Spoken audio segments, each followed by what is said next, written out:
Welcome, everybody. Come on in. And we'll begin. I want to start out by thanking all of you for being here. This is such an important topic. This is such an important moment, and I'm so glad that we are addressing it together.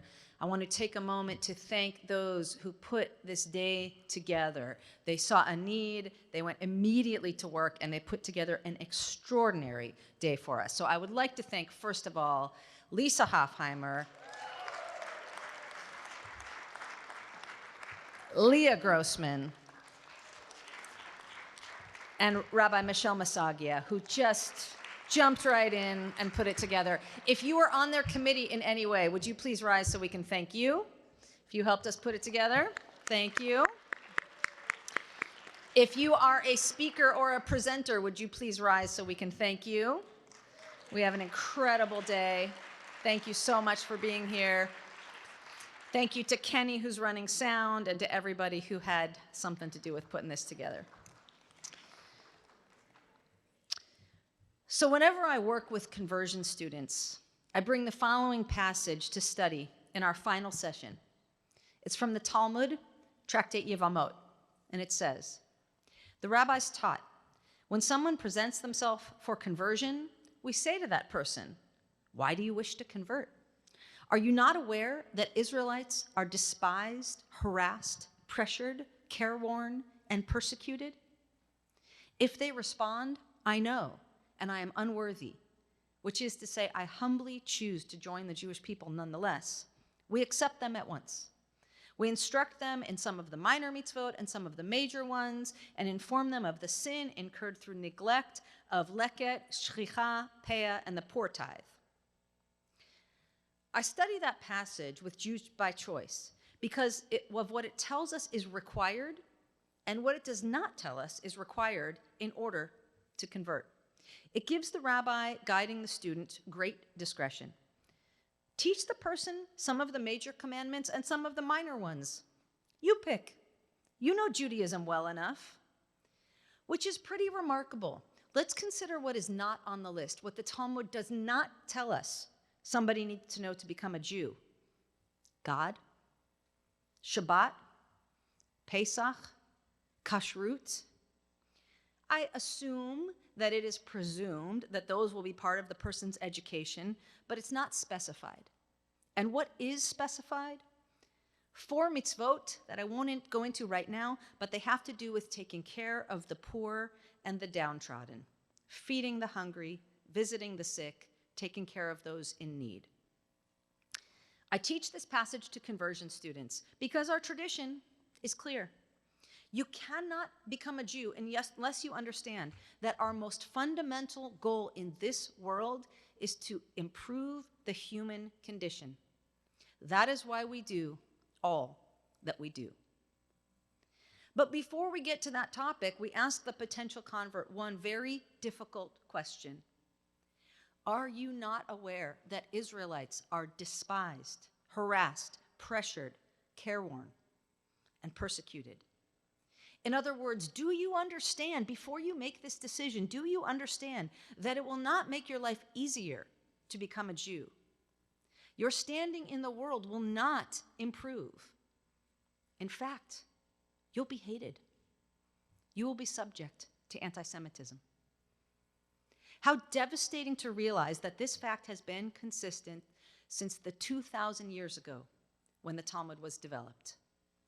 And while we have enjoyed a period of relative safety and calm for most of my lifetime, we can no longer say that that's true. You don't need me to tell you that. We can no longer rest assured and comfortable.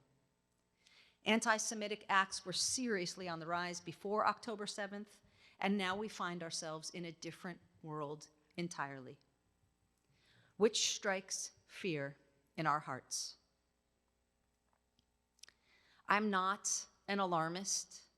I am inclined toward reasoned, thoughtful responses to anything, and I don't like calling an act or an event anti-Semitism when it might be something else.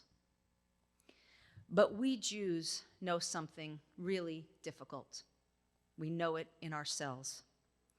That is, that it doesn't take much to go from being comfortable and safe as a minority in a majority society. It doesn't take much to go from that to being oppressed. I learned that in one way from my teacher, Micha Goodman, who points out that in the book of Exodus, it simply takes 5 verses to go from the position where Joseph is second in command to Pharaoh to our enslavement. The 5 verses are this. A new king arose over Egypt who did not know Joseph. And he said to his people, "Look, the Israelite people are much too numerous for us. Let us deal shrewdly with them so that they may not increase. Otherwise, in the event of war, they may join our enemies in fighting against us and rise from the ground." So they set taskmasters over them to oppress them with forced labor, and they built garrison cities for Pharaoh, Pithom and Ramses. But the more they were oppressed, the more they increased and spread out, so that the Egyptians came to dread the Israelites. What Micha teaches is that there are 4 moves that happen in those 5 verses. Number 1, no historical memory. A new king arose over Egypt who did not know Joseph. The good relationships were a thing of the past, and they were entirely forgotten, which left them nothing to build on. Number 2, distrust of the motives of the people. If we get into a war, they might join our enemies. They might not be on our side. Number 3, commodification. Let's make them work. Let's see what we can get out of them. And number 4, verminization. They turn from a people into creatures that are ugly, that annoy, that bother. But the more they were oppressed, the more the Israelites were oppressed, the more they increased and spread out, so that the Egyptians came to dread the Israelites. They were no longer human beings, they were like bugs. Verminization. To be clear, we Jews have been and can be on both sides of this equation.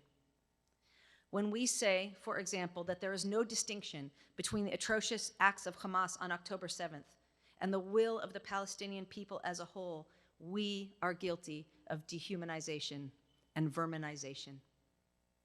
When we deny the humanity of another people, we are guilty. When we carefully select the parts of our story that we tell, when we only tell our side of the story and we're convinced it is the only side of the story, we are erasing historical memory. And that's dangerous. But we're here today because we know all too well how quickly we, Jews, can go from an accepted and even prominent minority within a larger majority culture to one that is persecuted, one that is oppressed. And that touches a nerve we do not ever want to be touched again. So what can we do? We can do all the things that we are here to do today. We can educate and advocate. We can learn and teach and vote. We can think about what this climate means to us, what it means to our children, what it means to our college students, what it means to our politicians, and so on. And in addition to that, all that important work on a daily basis, I'd like to go back to that Talmud text I started with. You should know that I have never once had a conversion student change their mind. They know. They're aware of the risks of becoming a Jew, and they want to enter our community willingly and proudly. In fact, you should know that 3 parents in our school came to see me to begin the process of conversion after October 7th. They feel connected to our community, and now they want to step inside and stand here with us. So what can we do? We can keep showing up. We can deepen our Jewish life and remain committed to it as ever. And I want to say one more thing. I want to be clear that I am not blaming the victim, but I am asking us to listen very carefully to the wisdom of the rabbis. What is the essence of Judaism, they say? What is the one thing you cannot become a Jew without knowing? that we are here to improve the human condition. Let's double down on that. That's a response to anti-Semitism. Let's feed the hungry, let's tend to the sick, let's provide for the poor, let's fill the world with goodness and blessing, within our community and outside of it. None of that will solve the problem entirely, but it might just change a few minds. It might just open a few hearts. Thank you for being here. This is serious and important, and we will address it together. It's my pleasure now to call on Lisa Hofheimer.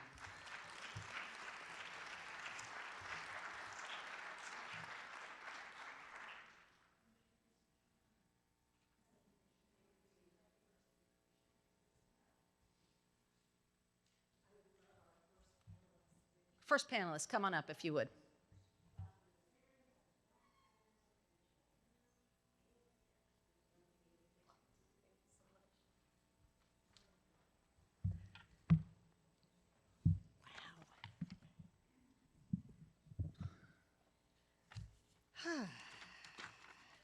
Thanks, everyone, for being here.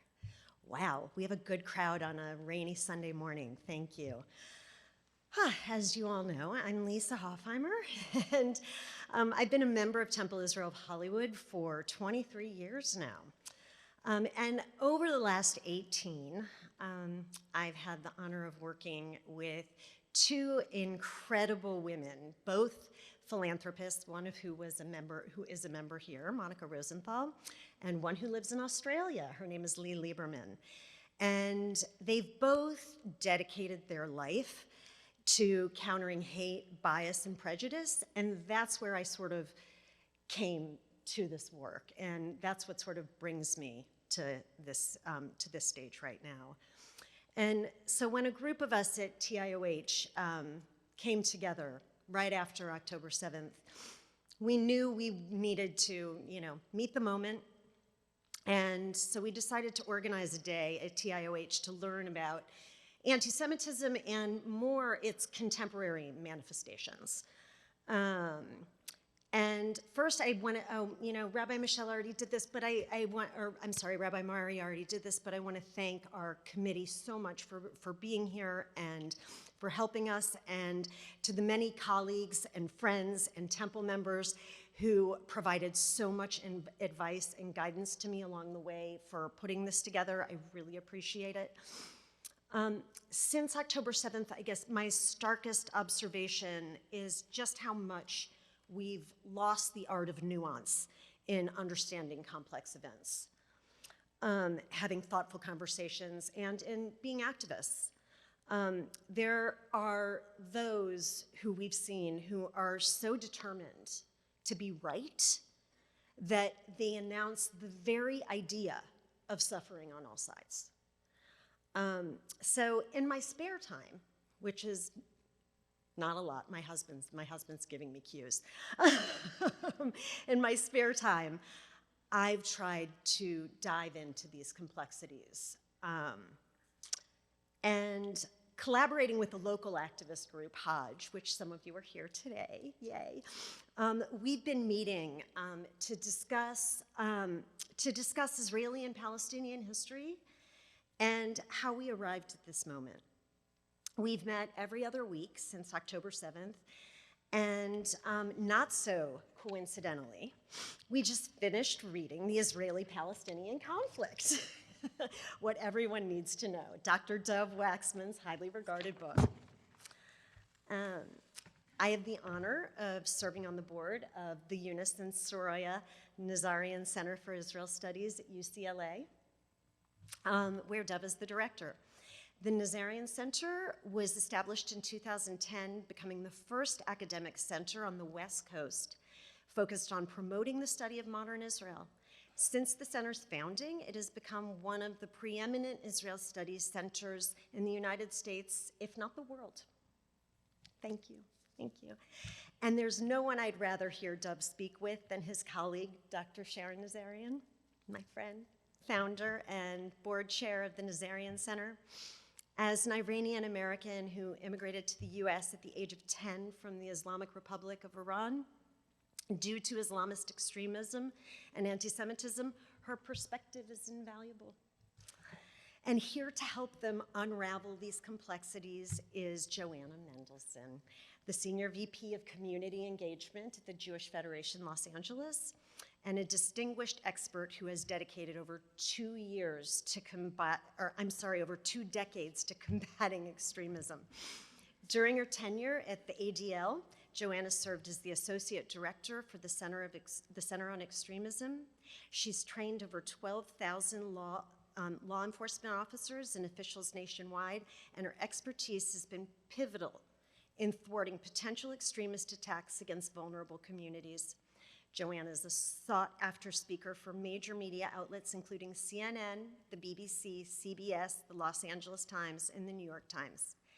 Please join me in welcoming Joanna Mendelson, Dr. Dov Waxman, and Dr. Sharon Nazarian. Thank you so much.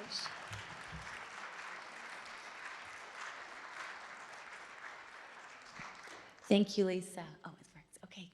Good morning, everyone. Right? This is heavy. This is a heavy moment in the world. It's a heavy moment in our lives. And I think we can all feel that tension, right? We're facing, in some ways, this existential threat, kind of a very kind of doomsday sentiment as we look. The war is still raging on. More war will continue as we look at what's happening in the north. And all of that has repercussions here for us in America. Unfortunately, what happens abroad, what happens across the ocean, oftentimes reverberates here in LA, where all Jews are held responsible for what happens abroad. And we don't need to look at October 7th as a marker in time for anti-Semitism to increase. Of course it has, but we can look at year upon year. The last many number of years, we've seen a trajectory of an upward motion of incidents, the highest year on record for many, many years, increasing 100% at each year. And so today, we're going to have and listen to our incredible and distinguished panelists who have dedicated their lives, their work, their views, their books to understand and trying to unpack so that how do we have the information to talk about this current moment? How do we have the information and understanding of the complexity and the nuance? And what are the solutions that we can do to move forward? We'll have some time for questions as well. So if you allow me to introduce them with a more formal bio, Dr. Sharon Nazarian is the president of the YNS Nazarian Family Foundation with a regional office in Israel named the IMA Foundation. She's the founder of Eunice and Soraya Nazarian Center for Israel Studies at UCLA and chair of its advisory board to provide a systematic and academic study of Israel. She also teaches as an adjunct professor at UCLA in the Global Studies Department. Dr. Nazarian also serves on the national board of the ADL and has served as its previous SVP for International Affairs. We worked closely together for a number of years, and it was my privilege and honor. Dr. Dov Waxman is the director of UCLA YNS Nazarian Center for Israel Studies. He's a professor of political science and the Rosalind and Arthur Gilbert Foundation Chair of Israel Studies at UCLA. An award-winning teacher, he previously was professor of political science, international affairs, and Israel studies at the Stotsky Professor of Jewish Historical and Cultural Studies in Northeastern University. He also co-directed the university's Middle East Center. In addition, he taught at the City University of New York and Bowdoin College. He's also been a visiting fellow at Tel Aviv University, Bar Ilan University, the Hebrew University of Jerusalem, and Oxford University. He received his PhD and MA from the School of Advanced International Studies at Johns Hopkins University and his BA degree from Oxford. His research focuses on the Arab-Israeli conflict, Israeli politics, foreign policy, US relations, American Jewry, relationships with Israel, Jewish politics, and anti-Semitism. And he is the author of dozens of books and articles, dozens of scholarly articles and 4 books. That's enough. So with that, we're going to open up the conversation. And Dr. Waxman, if you could kind of paint the picture of the history of anti-Semitism, right? Like what are the backdrop of anti-Semitism, some of the macro conspiracies and the tropes that we've seen play out from ages ago? Okay, well, thank you. In 3 minutes. Yes. Thank you, Joanna. And I also want to thank Lisa for all of your hard work in putting this together, and everybody here for coming and thinking and collectively addressing this really important subject. So I thank you, and it's a great pleasure to be on the panel here with Sharon, my colleague. I think it's the first time we've been appearing together, so it's a pleasure to be doing that. So let me turn to the question. I think, I will not in just a few minutes be able to give you the long history of anti-Semitism, but suffice to say that anti-Semitism has been around almost as long as the Jewish people have been around. It actually dates back around nearly 4,000 years, 4,000, that is to the pre-Hellenistic period. And over the many millennia that it has been around, it has been fed by multiple sources. Religious, for example, we think about how anti-Jewish hostility became pervasive after the advent of Christianity. And for many years, there was this religious opposition based upon essentially the charge of deicide, the accusation that Jews killed Jesus, an accusation which, by the way, wasn't officially withdrawn by the Vatican until the late 1960s. That has been historically one of the sources, anti-Judaism, but it's also been fed by other things, economic sources, social sources, political sources.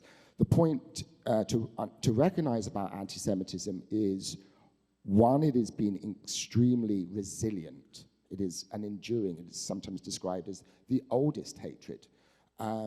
Second, what I think accounts for that endurance, that resilience, is the fact that anti-Semitism is extremely malleable. It's adaptable. It is expressed in different ways at different times. It appears for different reasons. There isn't a single kind of source of hostility or a single expression of anti-Semitism, and it's precisely its adaptability, its malleability, the way it can be used and expressed in different ways at different times that I think helps explain its endurance over time. That said, there are some, I think, persistent features, some common features of anti-Semitism, which it's important to recognize. And we've already heard one, I think, is the accusation of collective blame. Right? Again, if you think about the charge of deicide, the charge that Jews killed Jesus, that is essentially accusing the entire Jewish collective, all Jews as a whole, for the alleged actions of a few, Judas Iscariot, presumably. Right? So this is this collective accusation, and we see similar collective accusations being made against Jews as a whole over the last few months, blaming Jews, for example, for the actions of other Jews. Another, I think, core feature is, and again, we can really see this particularly since the advent of Christianity, is the belief that Jews are a source of kind of metaphysical evil in the world, right? This is the charge of demonization. It's not just that they do bad things. It's not just that they collectively do bad things, but that they're somehow uniquely evil, that somehow their presence in the world is a source of evil. And again, we can, I think, see some of that charge of metaphysical. It's not just that people are criticizing Israel, for example. It's not just that, people have opposition to Israel's policies, that somehow Israel is uniquely evil, right? What it does is not like any other state ever. And again, I think that draws upon this kind of historic demonization of Jews. And then I think a third feature is the kind of conspiracism, right? This charge that somehow Jews act in kind of secret, nefarious ways, right? And events and actions in the world are the result of Jewish plots and conspiracies. And this has also been a persistent feature of anti-Semitism, something that I think has become even more common in modern anti-Semitism over the last 2 centuries. But again, we can see some of these same themes. And so on the one hand, I want to kind of emphasize how anti-Semitism changes form and changes expression, different times, different places, not a singular hatred. We have the understand it's in different contexts, but at the same time, it is important to recognize some of these underlying common features. And I would finally end by saying, although anti-Semitism is, I think, an exceptionally enduring form of prejudice and hostility, it also bears similarities with other forms of prejudice and hostility, such as Islamophobia. Islamophobia also has a long history, not as long a history, but also has a very long history.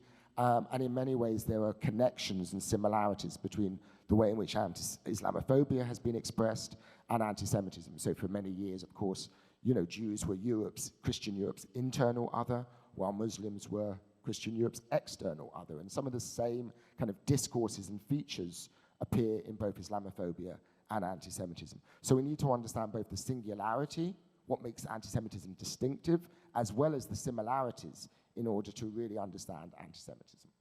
Thank you. Thank you. So let's drill down a little bit in our backyard first. So let's take an understanding of what's happening, in terms of anti-Semitism. I'll ask both of you from your vantage points, what are we seeing here on a local level, and how is anti-Semitism manifesting? Dr. Nazarian, do you want to take that first? Hear me? Yes, now you can. Okay, good. First of all, good morning. I also want to thank Lisa, the rabbis, and the wonderful Temple Israel community for hosting me. This is really special. I think all three of us have so many intertwined worlds of ADL and the Nazarian Center, and it's just such a privilege to be sitting in such a distinguished panel. And Jo, you need to chime in. She is a major expert. If you want to understand anything about the world of extremism in California and all the southern western part of the US, she was the #1 expert on extremist groups on the far right, Islamists, and she literally would come in the office and she'd be on CNN, So she's an amazing resource herself, and now the Federation's lucky to have her. And obviously you've already heard from Professor Waxman. So my lens is a bit of a different lens in terms of what the world is today. I'm really a practitioner. You heard from Joanna that I functioned as an executive at the ADL for 5 years, where I was the head of international affairs. So I was responsible for everything ADL did outside the US. Europe, Latin America, Middle East, Africa, a little bit of Asia, where Jewish communities live. And my work and my team's work was to really advocate on behalf of those communities for their safety, provide education and educational tools to those communities, and also really be a chief diplomat and kind of a foreign policy person for ADL in those communities. So today, after October, and I stepped away from that position, by the way, about 1.5 years ago with the passing of my father. So today, post-October 7th, I think that's what you're really asking, Joanna. As an Iranian American who is an immigrant, as you heard, our family came to America because of anti-Semitism in Iran. And I think many of you know that the Jewish community of Iran is ancient, 2,700 years of history. So to take the decision to leave that homeland was not an easy one. But my parents really decided to come to America to seek safety. So October 7th was a real crystallizing moment. So I'll start with the personal. It was a crystallizing moment that while we as immigrants had a muscle in some ways that many vulnerable Jewish communities have. Imagine the French Jewish community, the German community, in South America, the Argentinians and the Chileans, the South African Jewish community. These are very vulnerable communities who have persisted and lived through so much, and they have a muscle. We have a muscle of understanding these ebbs and flows of anti-Semitism. Whereas American Jews, and I would say Canadian Jews, and I just found out Australian Jews, have had decades and decades of safety, of confidence, of acceptance. And that's such a privilege that we've all had. I came here at the age of 10, so I'm a product of that.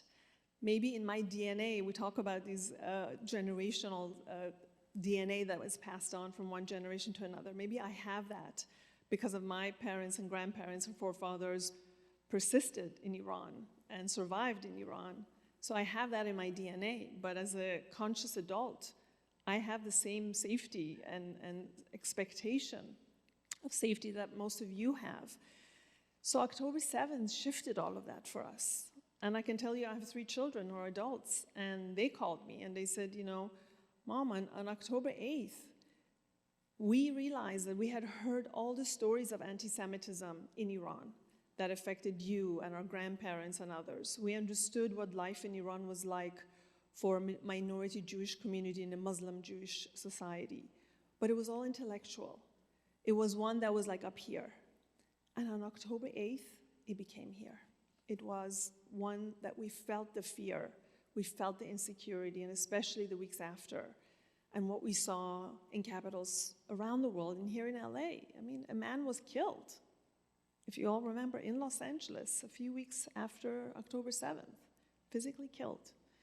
So this moment presents a crystallizing moment for American Jewry. I know it's a very painful one.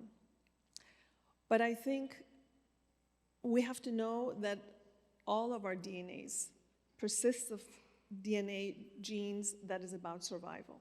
We have it in all of us. And the sad truth is we have to tap into some of that and realize that this is not World War II. This is not the days before. I really don't want to give in to that, but we also can't look away.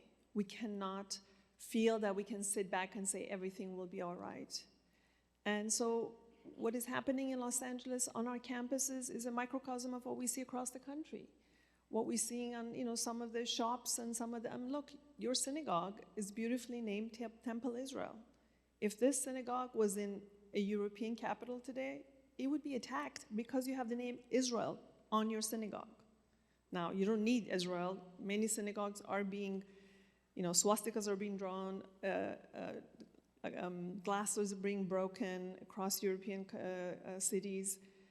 So it feels very, very shattering moment for so many of us. We are definitely safer in Los Angeles than I think in many other capitals, and we should recognize that. But it also speaks to all of us as a community.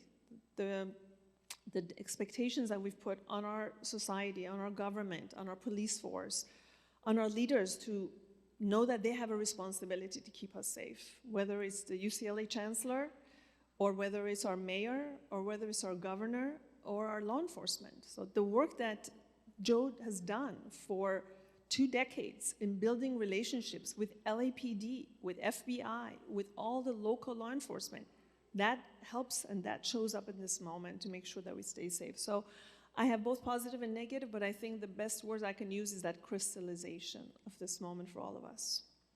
Thank you so much for painting that larger picture, right? The personal trauma, right, that we're hearing play out amongst our community members, those especially who've left Iran. We have the largest Israeli population, second largest in the world outside of Israel here. We have the largest Iranian Jewish population here in Los Angeles. These are communities that deeply, deeply feel the pain of this moment.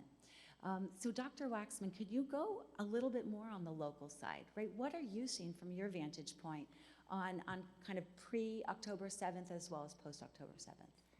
Yeah, so, first of all, I think it's important to remember that anti-Semitic incidents and hate crimes were increasing in the Los Angeles area well before October the 7th. I think, I don't have the statistics in front of me, but I think the LAPD recently produced a report saying that there was a really remarkable, worrying increase in anti-Semitic hate crimes from 2022 to 2023. So even prior to October the 7th, and I think really, in many ways, since around 2015, we've seen an increase in the number of anti-Semitic incidents and hate crimes occurring both in Los Angeles, in California, and nationwide.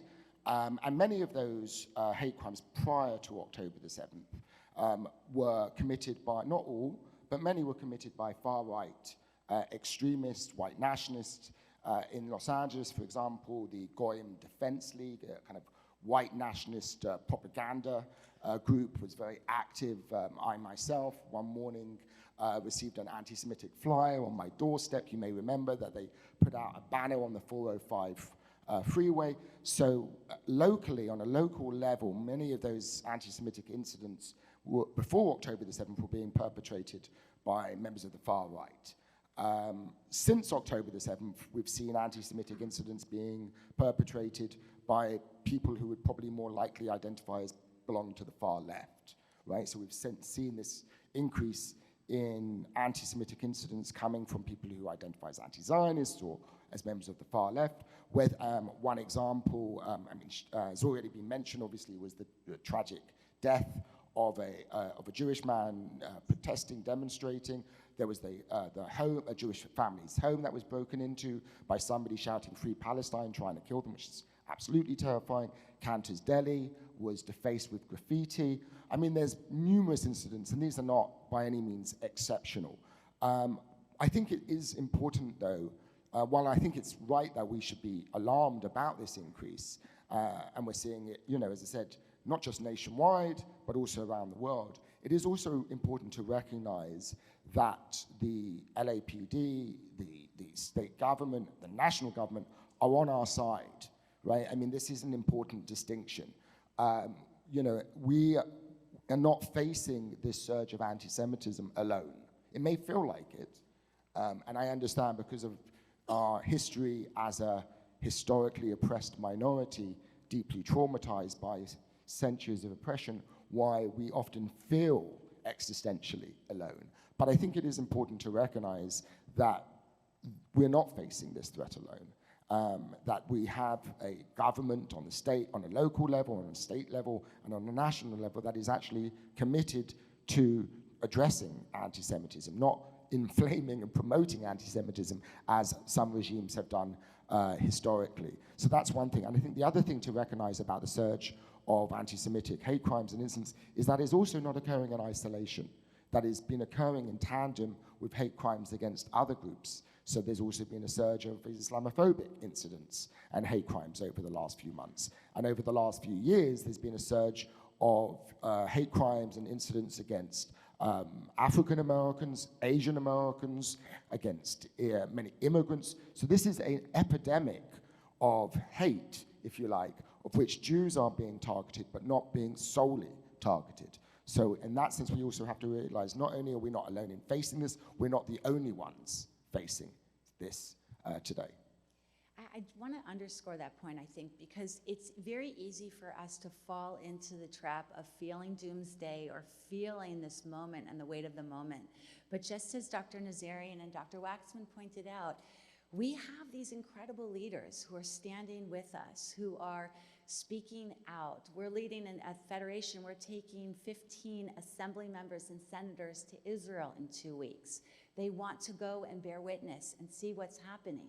We have law enforcement who are deeply embedded in our infrastructure and helping to secure the Jewish community.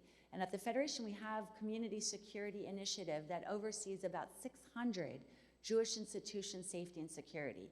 And at the moment that an incident happens, they have a direct line, cell phones, to our leadership. So we do have a beautiful infrastructure. We have people who support, who hear the pain of the Jewish community and all communities that are being targeted in this moment. And that should bring us some reassurance. What's not reassuring is perhaps what we're experiencing. And Dr. Nazarian, can you kind of paint out what you're seeing in your classroom, the timing of the course that you're teaching, and how that really played out on a kind of a local level, but really kind of paints the picture of the national situation?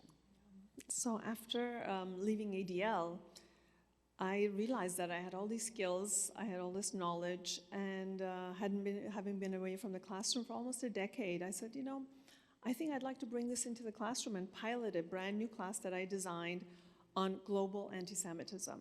That was my work. My world was literally understanding how anti-Semitism manifested globally. So my decision was to say, okay, I'm not going to put this class in Jewish studies or Israel studies, because the thesis of the class was that just like after we learned with SARS and with COVID, that viruses really know no borders.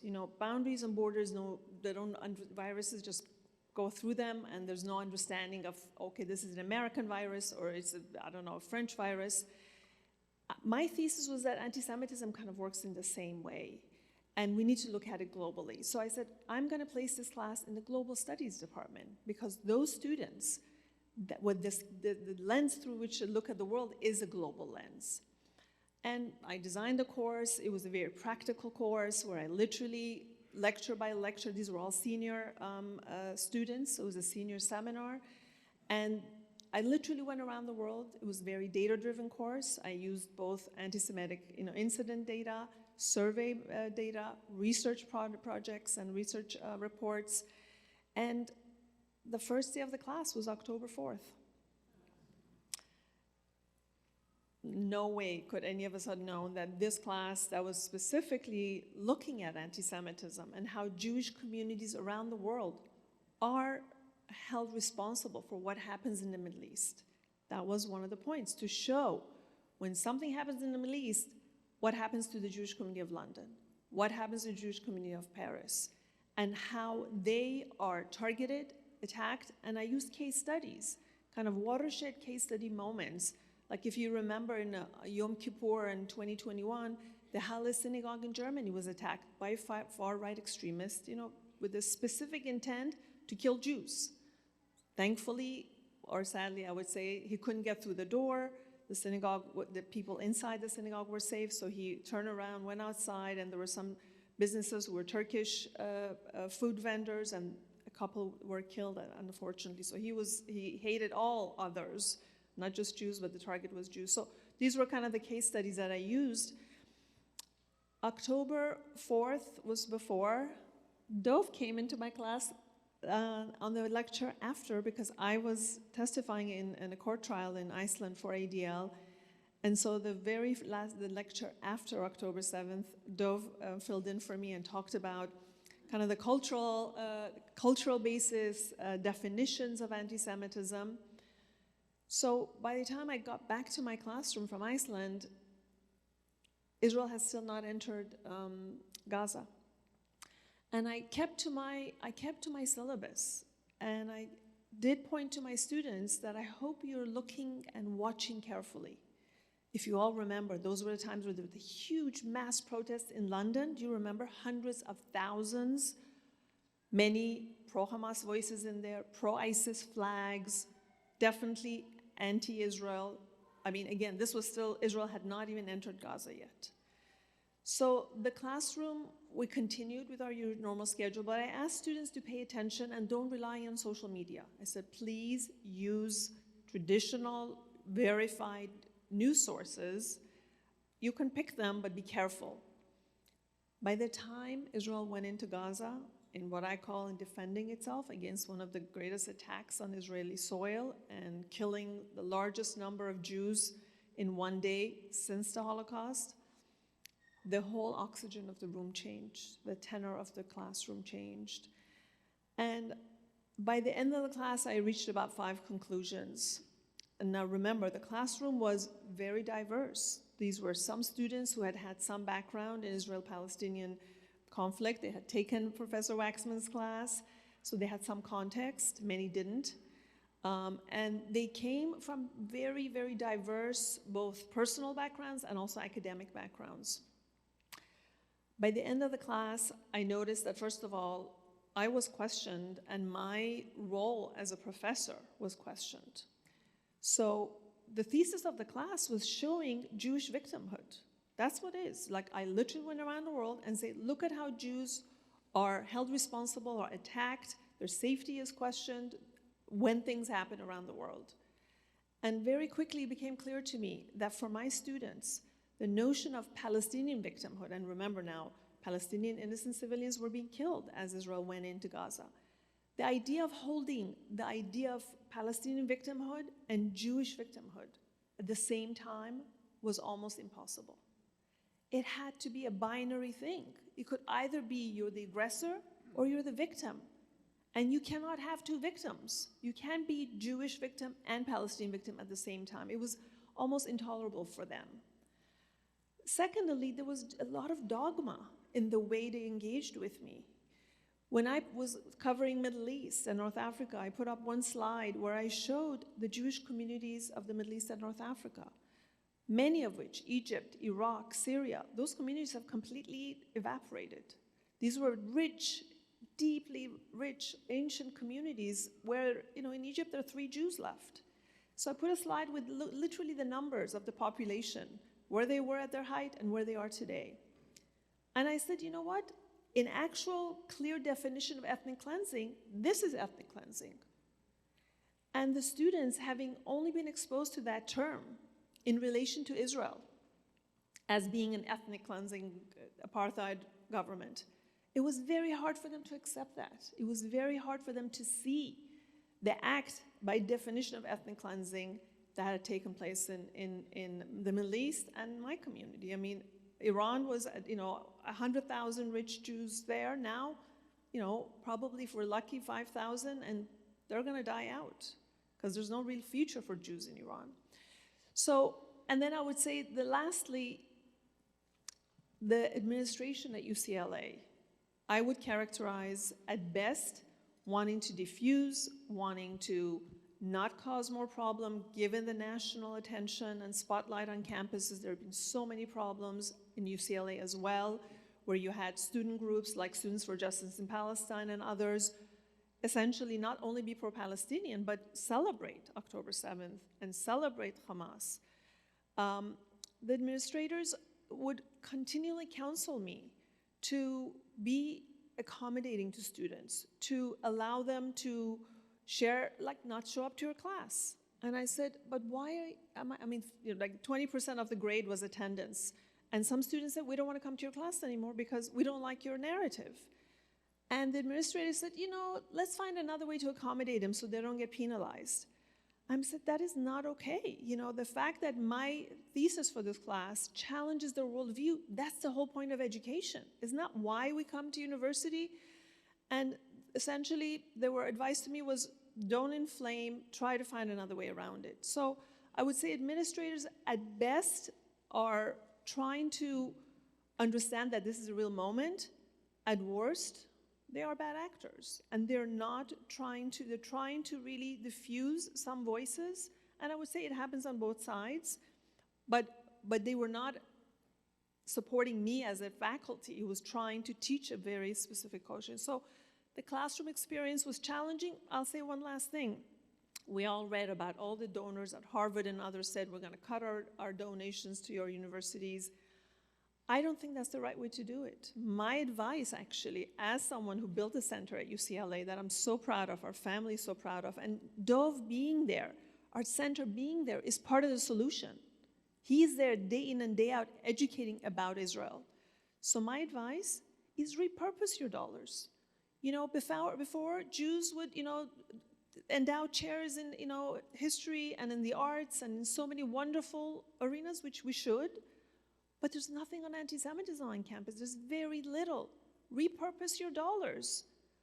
Give gifts, but make sure they're going towards more classes on anti-Semitism, institutes of research on university campuses. And a lot of what Dov does is that. So that would be my last advice about this whole brouhaha about campuses. There's a lot of challenges there, and some of them are deeper, and it's not just about Jews, and it's not just about anti-Semitism, as I learned in my classroom. But it's also about we as a community understanding what's best for us and what this moment requires. I'm sorry I went on long, but I just want to share that experience. Fantastic story. I mean, it's upsetting. Thank you for your leadership there, right? I mean, staying the course and changing hearts and minds is absolutely the anecdote to this. Dr. Waxman, what we need a magic wand. I mean, really, to kind of like, short of a magic wand, what would you say are the ways forward if you're looking at the trajectory for the next decade? What are the types of tools as an educator working in the classrooms to help affect change? We're looking at polls where we see this generation is, in terms of their support of Israel, is at the lowest than we've seen in many, many other generations before. What is it that we need to do in order to help them understand the larger narrative? The kind of black and white dialogue that we're seeing is really taking front and center. What are the ways forward from your vantage point?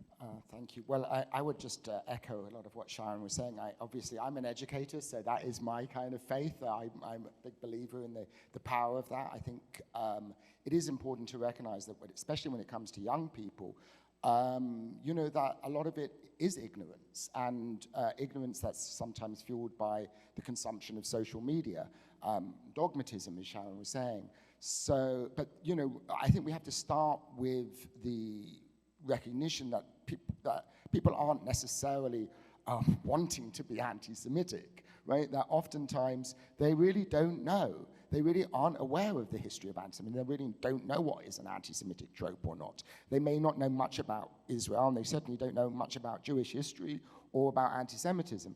And so, as Sharon was doing, and I think it's why it's so important, teaching and engaging in the classroom, but not just on campus, but beyond in our communities as well, is so important, because we see that education does shift people's attitude. There's a lot of data that shows that there is actually lower rates of belief in anti-Semitic tropes and stereotypes if you have attended college, for example, than if you haven't attended college. So there is a connection between declining anti-Semitism and classical anti-Semitism, let's say, and education.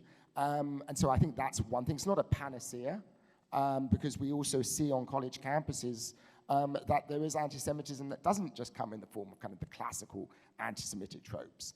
And so when it comes to, there's only so much we can do ourselves. I think there's things we can do as individuals, which is to educate, to engage, to explain, not just to call out anti-Semitism, to say that's anti-Semitic, but actually explain to people why it's anti-Semitic, because often they're not aware of that.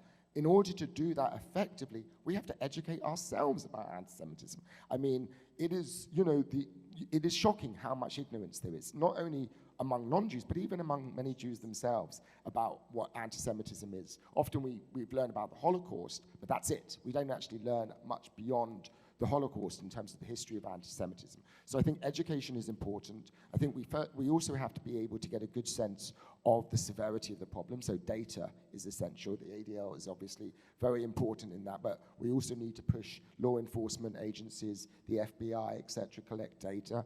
We need to push tech companies to not basically profit by amplifying anti-Semitism on their platforms. They essentially maximize, they profit from extremism on their social media platforms. So we need to do all of those kinds of things.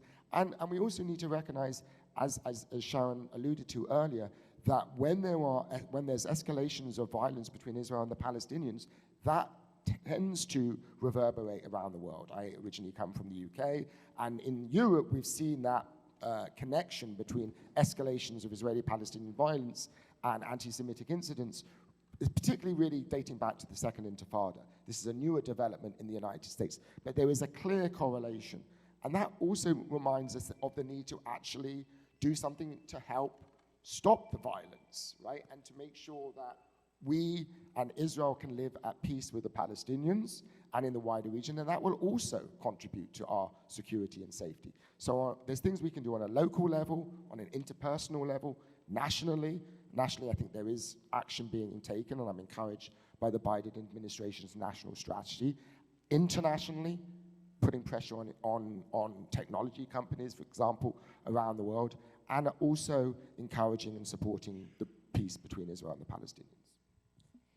So Dov touched on the tech companies profiting on the disinformation, or on kind of information that will garner more eyeballs. Sharon, can you touch on the role of and the nefarious efforts for some of these countries, really like Iran, Russia, China, to actually insert narratives that create division within our country? And I'm a mother of 3 kids, right? They're on TikTok, they're on X, they're on Instagram, and all of these spaces. How do we give them the tools? And what types of responsibility do we have as a nation to push back on some of these tech companies?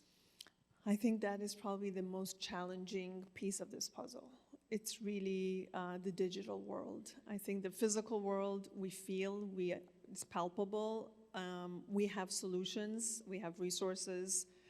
I think the digital space is really the forefront of this war. I would call it a war, and one that we don't always understand what's really the whole full dynamic of it. So just looking at my country of birth, Iran. Iran is the #1 state sponsor of anti-Semitism and Holocaust denial as a government. #1. There is no country in the world, there's no government in the world that pushes out the kind of anti-Semitic, essentially they have an annual cartoon contest specifically about denying the Holocaust. So they invite cartoonists from around the world to put in, cartoons that question the numbers, question whether it ever happened, whatever aspect of the Holocaust. So imagine that's a government doing that. This is not like some kooky group.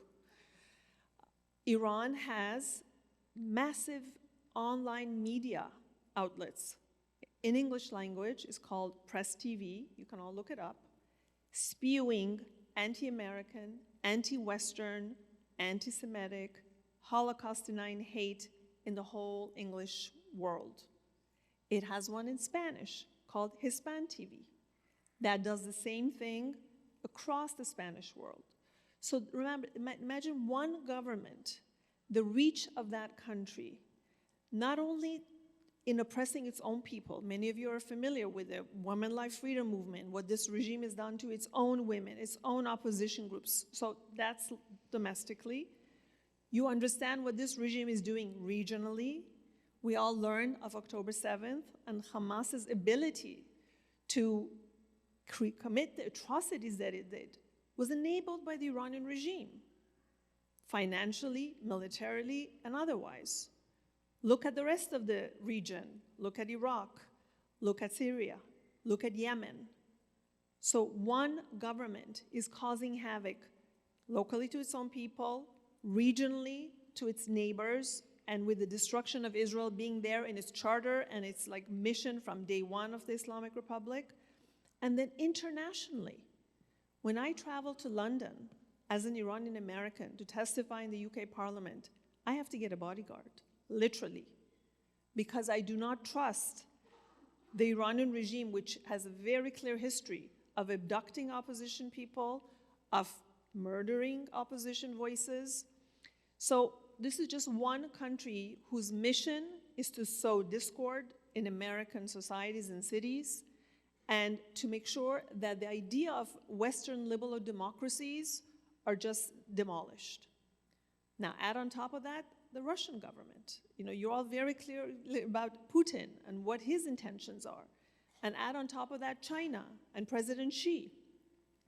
So the battle that we're facing today, we're feeling it on the anti-Semitism side. I would argue that this is really a battle between freedom, liberalism, and democracy, and authoritarianism, and creating this narrative that maybe democracy is not so great. That's what they're pushing. That's the messages on all these sites that I just mentioned. And our children are consuming that. And I'll give you an example. In my classroom, if you remember, I think it was in December, a video went viral on TikTok where a student, a young person, videoed themselves saying, I just read the Osama bin Laden letter for the first time.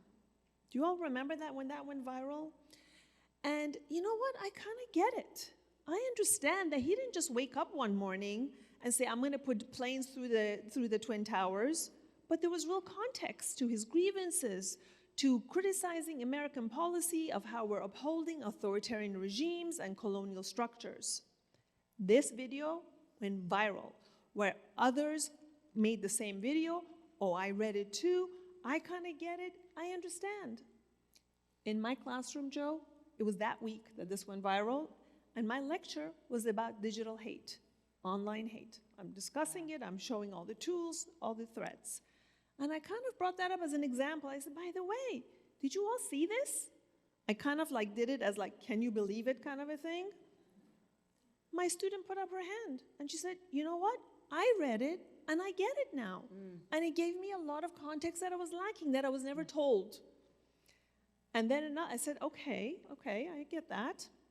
But let's all agree that no matter what grievances you have, putting planes through buildings that are purely civilian, innocent civilians in there, under no international law, under nothing exists in our society that would justify that. Another student puts up her hand. I'm like, yes? She says, well, actually, if you're a freedom movement, sometimes you don't have the luxury of fighting in a nonviolent way, and you have to use any means necessary. And again, I said, I don't know about all of you, but as far as I'm concerned, targeting civilian buildings, no matter your grievance, can never be justified. And if you had a father, or you had a sister, or you had a loved one in that building, I think it would be much more difficult for you to make that argument. So I have to say, what they're seeing on TikTok resonates. It lands. This is a real challenge. We have tools to combat it. I think we're not doing enough. I think we're not, and you just saw this week, the heads of all the major social media companies were in Congress. And it's about child safety. That is exactly the right lens. We have these difficult to open caps on every medicine bottle. We have safety seats in our cars. We hold companies, these are private companies, responsible for the safety of citizens. Why don't we have that for social media companies? Basic mechanisms for parents and for society to keep children safe. And the algorithms, she knows very well, the algorithms are built to feed more and more and more and take you down rabbit holes that radicalize and with the intention of saying, okay, this is just profitable. That's the only bottom line, profit. Thank you. Thank you. And disturbing, for our last question, Deb, can you, it's not only the kids, actually, right? So our focus should not just only be on the kids. We're seeing just this last week in Oakland, there was a panel of those running for office. And we had in the crowd people yelling, that didn't happen. Fake news as they talked about the sexual violence perpetrated against women. We have all these GoPros, these videos, these like examples, clear examples of perpetrators participating in the most heinous crimes. And yet we have this narrative that is growing in some ways. It's still fringe, but it's growing, that it's fake news, it's not real. Can you talk about that role of disinformation, of denial, of distortion, in order to frame this narrative, and how do we push against it? Yeah, so I think on the one hand, there is deliberate disinformation, as Sharon was saying. I mean, we have, you know, we know that, for example, the Russian government is doing this deliberately. I mean, they've actually been staging anti-Semitic attacks in Europe. So part of this is state-backed. But I think on a kind of social and psychological level, one of the really alarming features of life in the United States over the last few years has been and not just in the United States, but has been the kind of surging popularity of conspiracism, of conspiracy theories of all sorts. And we saw on January the 6th, you know, the threat that conspiracism poses to our republic and to American democracy. So, you know, we've had conspiracy theories, obviously, about the 2020 election, conspiracy theories about COVID-19, you know, QAnon conspiracy theories. And certainly, I think one of the reasons why these conspiracy theories are flourishing today is because of the social media and the fact that people often get their news and information in these echo chambers that reinforces it. But I think it's also, I mean, there's a lot of research that's being done now into conspiracy theories and why people believe conspiracy theories and under what circumstances. And one of the clear findings is that people tend to find conspiracy theories attractive when they're living through times of great upheaval, of profound change. And there's a sense of uncontrollability about the world that they're living in, right? And conspiracy theories kind of provide, in some ways, a reassuring answer to that the world that's seemingly chaotic and you know, hard to understand, and their lives, here's the reason why this is happening. Here's the reason why you've lost your job. Here's the reason why so many people are dying from this illness. And so people gravitate to these conspiracy theories during times of economic, social, and cultural upheaval. And we are living through such a time. So I think we need to be really attentive to the dangers of conspiracism in general. I also think we need to recognize that although all conspiracy theories are dangerous, some are more dangerous than others. So in the 1920s and 30s, for example, the conspiracy theory that Jews were responsible for Bolshevism, that there was this link between Jews and the Russian Revolution and Bolshevism, that was one of the conspiracy theories. That was the conspiracy theory that helped propel the rise of the Nazi Party in Germany, and that Hitler really used to kind of paint German Jews as Bolsheviks, as threats to Germany. In recent years, I think the replacement theory, the so-called replacement theory, the claim that essentially Jews are orchestrating white genocide, partly through promoting mass immigration, multiculturalism, is similarly the most dangerous conspiracy theory in circulation today. It's one that's already led to mass murder of Jews in the Tree of Life synagogue in Pittsburgh. It's also led to attacks against Jews in Poway and other places, and not just against Jews, against African Americans as well, against Hispanic Americans, against many groups. So we need to be able to identify these conspiracy theories. We need to stop their migration from the fringes of the web into mainstream cultural and political conversation, because that's when it gets really dangerous, when these conspiracy theories are amplified and legitimized by mainstream cultural figures or politicians. Like cultural figures, think about something like, Kanye West, but we've also seen politicians, and I won't name them, as well as TV pundits, essentially echoing some of the tenets of replacement theory. These are real dangers. They endanger Jews, and not just Jews. And so I think we need to particularly pay attention to conspiracy theories. We need to be able to debunk them. And we also need to be able to call out politicians and TV pundits or whoever who traffic in them. Often they don't necessarily even believe them, but they find them to be useful for their own financial or political purposes. Thank you so much. So if I could just end on a little bit of a positive note, what gives us hope, right?